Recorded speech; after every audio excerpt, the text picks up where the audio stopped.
fingers crossed, it should do the trick. Got my keys with me.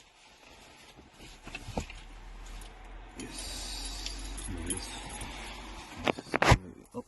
So the reason why it wasn't starting is because this pipe came off and didn't actually connect it properly.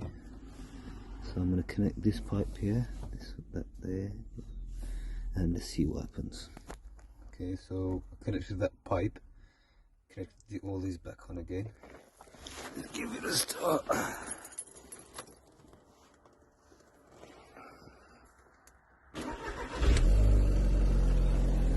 Job done.